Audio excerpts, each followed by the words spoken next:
लग गई आग मेरे जीवन में, अब बचा ही क्या है। बच गया मैं तो समझो जला ही क्या है। अपनी मेहनत का नतीजा है मुकद्दर अपना, हाथों की लकीरों में दोस्तों रखा ही क्या है। जय हिंद दोस्तों, मैं हूं आपका दोस्त बलवान। स्वागत करता हूं आपका आपके अपने YouTube चैनल सक्सेस विद बलवान में। दोस्तों, आज हम पढ़ने जा रहे हैं हड़प्पा सभ्यता के दूसरे पार्ट को। हड़प्पा सभ्यता के प्रथम पार्ट में हमने समझा कि हड़प्पा सभ्यता के स्थल कहां से कहां तक खोजे गए थे, या सर्वप्रथम कौन से स्थल खोजे गए थे, या हड़प्पा सभ्यता कहां से कहां तक रही थी। देखिएगा दोस्तों, आज हम समझते हैं हड़प्पा सभ्यता या सिंधु घाटी सभ्यता में खोजे गए अभी तक स्थलों को। तो दोस्तों, सिंधु घाटी सभ्यता में अभी तक कुल खोजे गए स्थलों की जो संख्या है वो लगभग 1500 है। अगर बात की जाए कि इन 1500 स्थलों में से कौन कौन से ऐसे स्थल हैं जिन्हें नगरीकृत कहा गया है, तो ऐसे 6 बड़े स्थल रहे हैं जिनको नगरीकृत स्थलों की संज्ञा दी गई है। जिसमें पहला था दोस्तों हड़प्पा, दूसरा था मोहनजोदड़ो, तीसरा था लोथल, और चौथा था कालीबंगन, और पांचवा धोलावीरा और चनहुदड़ो। इस प्रकार से दोस्तों 6 स्थल हड़प्पा के नगरीकृत स्थल रहे। तो देखिएगा दोस्तों, इस बात से यह सिद्ध होता है कि हड़प्पा सभ्यता एक नगरीकृत सभ्यता थी जिसमें बड़े बड़े शहर बनने लगे थे। तो देखिएगा दोस्तों, 1500 स्थलों में से उन मुख्य मुख्य स्थलों को देखते हैं जिन स्थलों से एग्जाम में क्वेश्चन आते हैं। तो देखिएगा दोस्तों, बात करेंगे उन स्थलों की जिन स्थलों पर हड़प्पा कालीन कुछ चीजें खोजी गई। वो स्थल कहां पर हैं या उनकी भौगोलिक स्थिति क्या है, खोजकर्ता कौन रहे, किस वर्ष में खोजा गया, और जब उस स्थल को खोजा गया या उसका उत्खनन किया गया तो वहां पर प्राप्त साक्ष्य क्या मिले या कौन कौन से साक्ष्य मिले। यहां से अक्सर एग्जाम में क्वेश्चन आता है दोस्तों। तो देखिएगा, हम वन बाय वन क्रम से समझते हैं। देखिएगा दोस्तों, सर्वप्रथम जो स्थल है उस स्थल का नाम है हड़प्पा। हड़प्पा की अगर बात की जाए तो ये रावी नदी के तट पर पंजाब में पाकिस्तान में आता है। हड़प्पा सभ्यता के अंतर्गत खोजा गया सर्वप्रथम स्थल। कहने का तात्पर्य यह है कि हड़प्पा सभ्यता का सबसे प्राचीन या सबसे पुराना अगर कोई स्थल है तो उस स्थल का नाम है हड़प्पा, जो रावी नदी के तट पर है। अगर बात की जाए कि किस व्यक्ति ने उसकी खोज की, तो पहले व्यक्ति रहे दयाराम साहनी, जिनका नाम है राय बहादुर दयाराम साहनी। इन्होंने 1921 ईस्वी में हड़प्पा नामक स्थल की खोज की थी।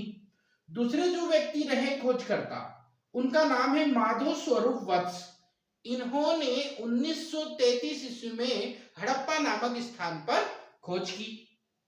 इस स्थल से क्या क्या चीजें खोजी गई, तो इस स्थल से देखिएगा दोस्तों, स्त्री के गर्भ से निकला हुआ पौधा, स्त्री के गर्भ से निकला हुआ पौधा खोजा गया या कहीं पर इसके साक्ष्य मिले तो वो स्थान था हड़प्पा। उसे ही हड़प्पा सभ्यता के लोगों ने उर्वरता की देवी, कहने का मतलब उर्वरता की देवी कहा। कहां के लोगों ने कहा दोस्तों? हड़प्पा के लोगों ने। हड़प्पा सभ्यता एक ऐसी सभ्यता है जो धरती को माता के रूप में पूजा जाता था, इसलिए हड़प्पा सभ्यता दोस्तों एक ऐसी सभ्यता है जिसे मातृ सत्तात्मक सभ्यता भी कहा जाता है। दूसरी अगर बात की जाए कि हड़प्पा नामक स्थान से एक चक्र मिला, जिस चक्र का नाम है स्वास्तिक चक्र। स्वास्तिक चक्र आप लोग भली भांति जानते हैं। इस स्वास्तिक चक्र का उल्लेख भी मिलता है दोस्तों, या साक्ष्य भी मिलते हैं तो हड़प्पा नामक स्थान से। यहीं पर श्रमिक निवास, काम करने वाले लोगों के लिए निवास बनाए गए थे। यहीं पर धोती पहने हुए एक मूर्ति, धोती पहने हुए एक मूर्ति पाई गई। हड़प्पा से 6 अन्नागार पाए गए। कहने का मतलब अन्न रखने के लिए कुछ स्थल बनाए थे हड़प्पा सभ्यता के लोगों ने, वो पाए गए दोस्तों हड़प्पा नामक स्थल से।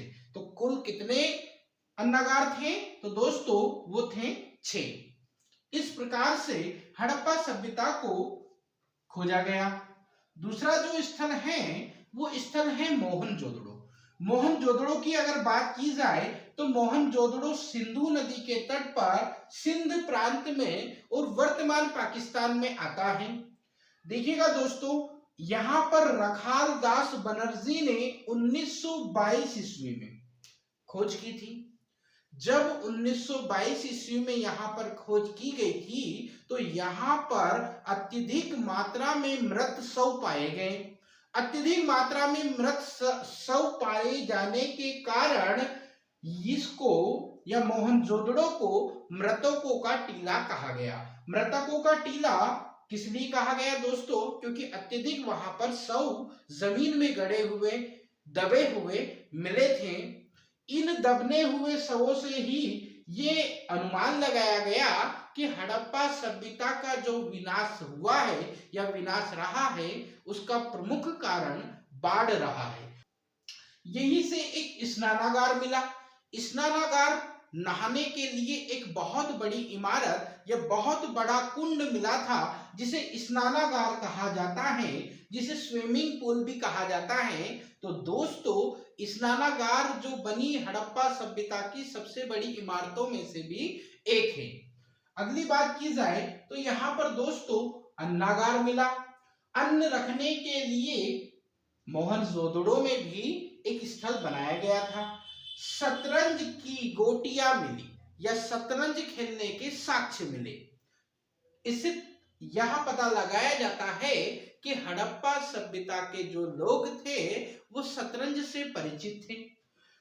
दाढ़ी वाला साधु, दाढ़ी वाले साधु की एक मूर्ति मिली, वो मिलती है मोहनजोदड़ो नामक स्थान से। यहीं पर पशुपति का अंकन मिला। पशुपति का अंकन कहने का मतलब ये है कि पशुपति जिन्हें हम शिव के नाम से जानते हैं या जाना जाता है, उसके साक्ष्य अगर कहीं से मिलते हैं तो वो मिलते हैं मोहनजोदड़ो से। उनका पशुपति की एक सील मिली जिस पर अंकन हुए कुछ चित्र थे।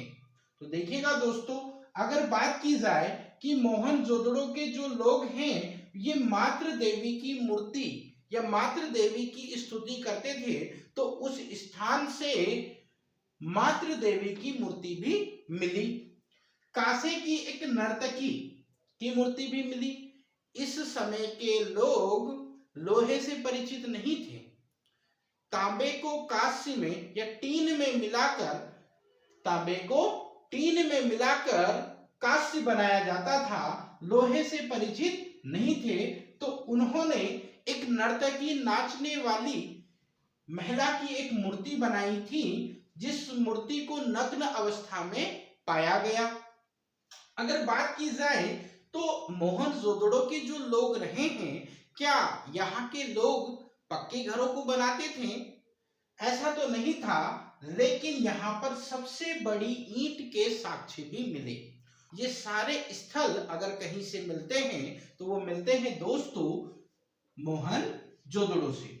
मोहनजोदड़ो की सबसे मुख्य विशेषता यह रही है दोस्तों कि मोहनजोदड़ो हड़प्पा सभ्यता का सबसे बड़ा नगर कहलाता है। तो देखिएगा दोस्तों, इसके पश्चात एक स्थल आता है जिसका नाम है सूत का गेंडोर। सूत का गेंडोर जो है ये दास्क नदी के तट पर बलूचिस्तान पाकिस्तान में पड़ता है। इसके अगर कोई खोज करता रहे तो उनका नाम है ओरेल स्टाइल एवं जॉर्ज डेल्स। ओरेल स्टाइल और जॉर्ज डेल्स ने 1927 ईस्वी में एक स्थान की खोज की थी जिसका नाम है सुतका गेंडोर। अगर बात की जाए कि ये सुतका गेंडोर से क्या मिला, तो दोस्तों यहां से मिलती है तांबे की कुल्हाड़ी। यहां से क्या मिलती है? तांबे की कुल्हाड़ी। साथ में मिट्टी से बनी चूड़ियों के साक्ष्य प्राप्त हुए हैं सुत का गेंडोर से। अगर बात की जाए दोस्तों, इसके पश्चात जो स्थल आता है, जिस स्थल का नाम है चनहुदड़ो। चनहुदड़ो कहां पर पड़ता है दोस्तों? तो चनहुदड़ो पड़ता है सिंधु नदी के तट पर और सिंध प्रांत पाकिस्तान का एक हिस्सा है।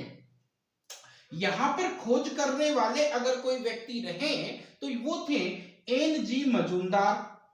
अगर बात की जाए कि इसकी खोज कब हुई थी, तो दोस्तों 1931 ईस्वी में चनहुदड़ो नामक स्थान की खोज हुई थी।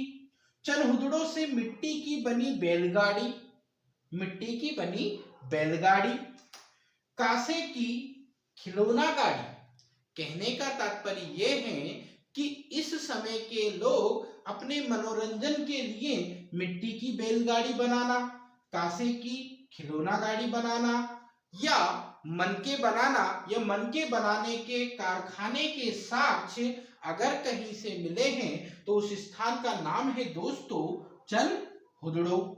अगर बात की जाए दोस्तों कि अगला स्थल कौन सा था, तो उस स्थल का नाम है कालीबंगन। कालीबंगन दोस्तों घग्गर नदी के तट पर राजस्थान में पड़ता है। अगर यहाँ पर कोई व्यक्ति खोज करता रहे हैं तो उस खोजकर्ता का नाम है अमलानंद घोप। अमलानंद घोप ने 1953 ईस्वी में यहाँ पर जो चीजें खोजी गई थी उनमें से कुछ प्रमुख चीजें हैं हल द्वारा जुते हुए खेत। इससे यह तात्पर्य निकलता है दोस्तों कि हड़प्पा सभ्यता के लोग कृषि के लिए जागरूक थे या कृषि का प्रयोग करते थे या कृषि करते थे। तो इस समय हल द्वारा जुते हुए जो खेत पाए गए थे उनसे ये पता लगाया जाता है कि हड़प्पा सभ्यता के लोगों ने चावल की खेती, गेहूं की खेती, जौ की खेती, कपास की खेती, तिल की खेती इत्यादि खेती को करना प्रारंभ किया था। तो देखिएगा दोस्तों, हल के माध्यम से इस सभ्यता के लोग खेती करते थे। पक्की मिट्टी का हल, यहां पर दोस्तों पक्की मिट्टी का हल मिलता है। पक्की मिट्टी का हल यहां पर बनाया गया था जिसके साक्ष्य मिले। सबसे पहले भूकंप के साक्ष्य, एग्जाम की दृष्टि से सबसे महत्वपूर्ण क्वेश्चन हम मान सकते हैं कि सबसे पहले भूकंप के साक्ष्य दोस्तों अगर कहीं मिलते हैं तो उस स्थान का नाम है कालीबंगन। अगर बात की जाए कि यहाँ पर एक अग्नि कुंड जो है वो भी मिला था और काले रंग की चूड़ियां भी मिली थी। तो देखिएगा दोस्तों, अभी जिस स्थान को हमने कवर किया है वो है कालीबंगन, जिसका सबसे महत्वपूर्ण हिस्सा आता है दोस्तों भूकंप के साक्ष्य। अगर बात की जाए कि अगला स्थल कौन सा है तो उस स्थल का नाम है दोस्तों रोपड़। रोपड़ एक ऐसा स्थान है जो सतलज नदी के तट पर पंजाब में पड़ता है, जो भारत का वर्तमान में हिस्सा है। अगर बात की जाए कि इसकी खोज किस व्यक्ति ने की थी या किस वर्ष की थी, तो दोस्तों यक्षदत्त शर्मा ने 1953 ईस्वी में हड़प्पा सभ्यता के अंतर्गत रोपड़ नामक स्थल की खोज की थी। इसकी सबसे मुख्य विशेषता यह है कि इसे 1947 के पश्चात खोजा गया या 1947 के पश्चात यहां पर उत्खनन किया। यहां पर तांबे की कुल्हाड़ी मिलती है दोस्तों, साथ में कुत्ते को मालिक के साथ दफनाने के साक्ष्य भी मिले। कितनी चीजें मिली दोस्तों?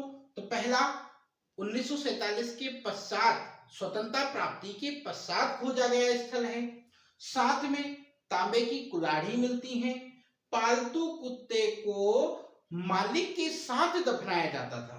तो देखिएगा दोस्तों, ये हुई रोपड़ की सबसे मुख्य विशेषता।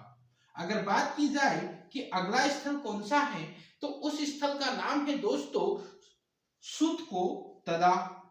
सुतको तदा जो है ये स्थल पड़ता है कच्छ में, और कच्छ कहाँ है दोस्तों?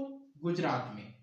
तो कच्छ गुजरात में जाकर सुतको तदा नामक स्थल की अगर किसी व्यक्ति ने खोज की थी तो उस व्यक्ति का नाम है जेपी जोशी।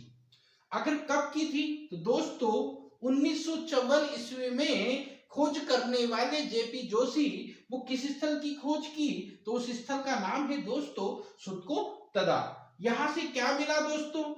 घोड़े की हड्डियां मिली।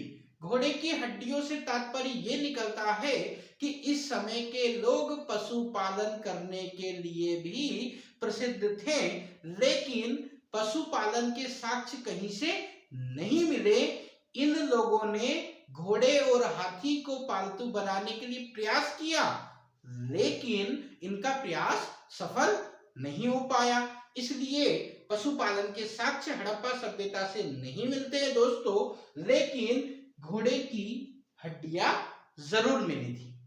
अगर बात की जाए कि अगला स्थल कौन सा है दोस्तों, तो अगला स्थल है लोथल।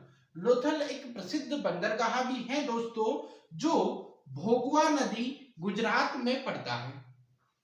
भोगवा नदी गुजरात में अगर कोई व्यक्ति खोज करता रहे हैं जिन्होंने लोथल नामक स्थान की खोज की तो उस व्यक्ति का नाम है रंगनाथ राव।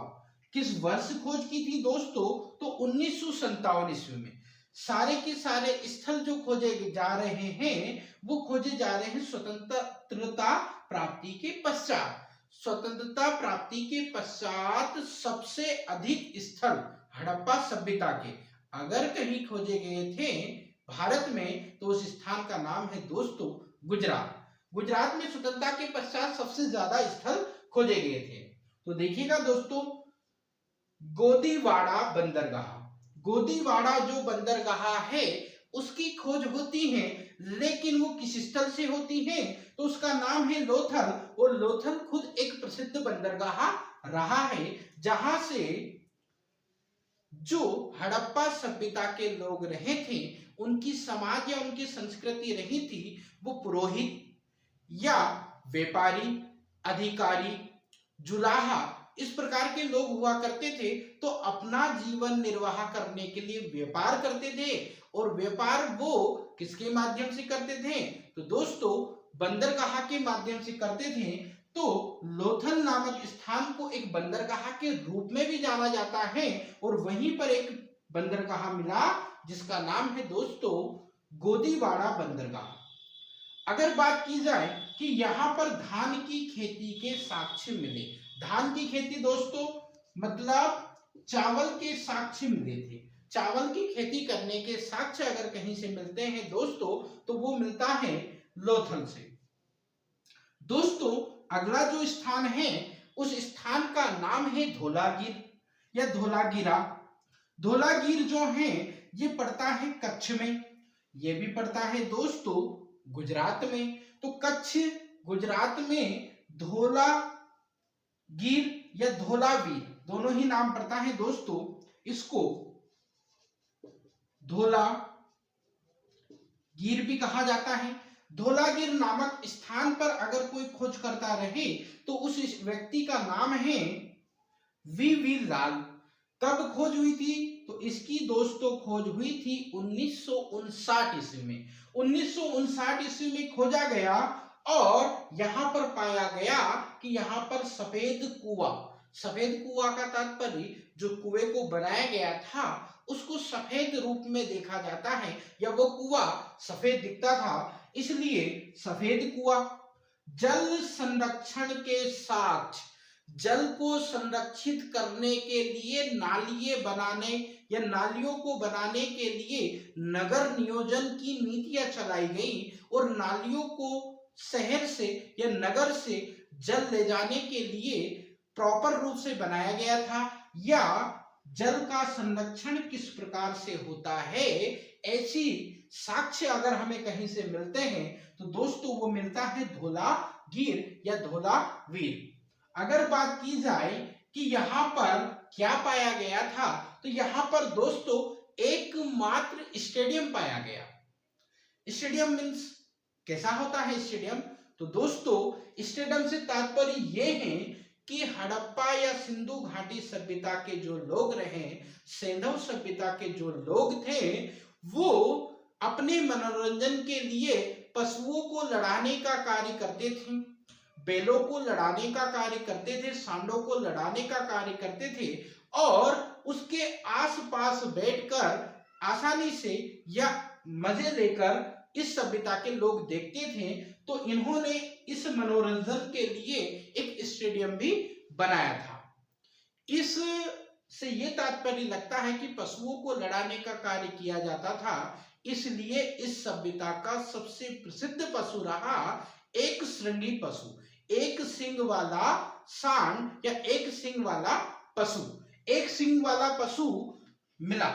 अगर बात की जाए दोस्तों, तो अगला स्थल है आलमगीरपुर। आलमगीरपुर पड़ता है दोस्तों हिडन नदी के तट पर और उत्तर प्रदेश का एक हिस्सा है, जो हड़प्पा सभ्यता का सबसे पूर्वी स्थल भी कहलाता है। इसकी खोज किसने की दोस्तों? तो इसकी खोज की दोस्तों यक्षदत्त शर्मा ने। कब की दोस्तों? तो इसकी खोज की थी 1958 ईस्वी में। यहां से क्या मिला? यहां से दोस्तों जीवन चलाने के लिए सबसे महत्वपूर्ण चीज होती है दोस्तों रोटी, और रोटी बेलने की अगर चौकी कहीं से मिलती है तो वो मिलती है दोस्तों आलमगीर से। अगला अगर स्थल कोई रहा है तो उस स्थल का नाम है दोस्तों राखी गढ़ी। राखी गढ़ी घग्गर नदी हरियाणा के तट पर। घग्गर नदी हरियाणा के तट पर एक स्थल खोजा गया जिसका नाम है राखी गढ़ी, और उसकी खोजकर्ता रहे दोस्तों सूरज भान। सूरज भान ने 1963 ईस्वी में राखी गढ़ी नामक स्थान को खोजा, और राखी गढ़ी नामक स्थान को खोजकर यहाँ पर पाया कि भारत में स्थित हड़प्पा सभ्यता का सबसे बड़ा स्थल, भारत में अभी तक जितने भी स्थल खोजे गए हैं जिनमें सबसे ज्यादा स्थल गुजरात में खोजे गए स्वतंत्रता प्राप्ति के पश्चात, और सबसे प्राचीन स्थल हड़प्पा खोजा गया। सबसे बड़ा हड़प्पा सभ्यता का अगर कोई स्थल रहा तो उसका नाम है दोस्तों मोहनजोदड़ो। लेकिन जब स्वतंत्रता प्राप्ति के पश्चात पाकिस्तान भारत से अलग हो गया तो हमारे देश के अंतर्गत सबसे बड़ा स्थल कौन सा रहा? तो उस स्थल का नाम है दोस्तों राखी गढ़ी। भारत में स्थित हड़प्पा सभ्यता का सबसे बड़ा स्थल। हड़प्पा सभ्यता की जो लिपि युक्त मुद्रा मिली, लिपि युक्त मुद्रा अगर कहीं से मिलती है तो वो मिलती है दोस्तों राखी गढ़ी से। और हड़प्पा सभ्यता की सबसे मुख्य विशेषता ये है कि इस समय की जो लिपि है, इस लिपि को हम भाव चित्रात्मक लिपि कहा जाता है, और इस लिपि को आसानी से समझा नहीं गया, इसलिए इस लिपि को हम भाव चित्रात्मक लिपि कहा जाता है। लेकिन दोस्तों इस लिपि की एक मुख्य विशेषता रही है कि ये लिपि अगर कहीं से शुरू होती थी तो ये दाएं से बाईं ओर और बाईं ओर से वापस दाईं ओर लिखी जाने वाली लिपि थी। तो हड़प्पा सभ्यता की लिपि पहले दाएं से बाएं और फिर लाइन समाप्त होने के बाद में बाएं से दाएं। तो इस प्रकार से हड़प्पा लिपि युक्त अगर कहीं से मुद्रा मिली थी तो वो मुद्रा दोस्तों राखी गढ़ी से मिली थी। अगला जो स्थल है दोस्तों उस स्थल का नाम है बनावली। बनावली जो है दोस्तों ये हिसार हरियाणा में पड़ता है, और यहाँ पर अगर खोजकर्ता कोई रहे तो उस व्यक्ति का नाम है रविंद्र सिंह। रविंद्र सिंह ने 1973 ईस्वी में बनावली नामक स्थल की खोज की थी। यहां से जिसे ज्वार कहा जाता है या जौ की खेती के साक्ष्य मिले या जौ के साक्ष्य मिले। मिट्टी का हल, मिट्टी से बना हुआ एक हल मिला, साथ में सड़कों पर बैलगाड़ी के पहिए के साक्ष्य भी मिले। जो सड़कें बनाई गई थी वहां पर बैलगाड़ी के साक्ष्य भी मिले।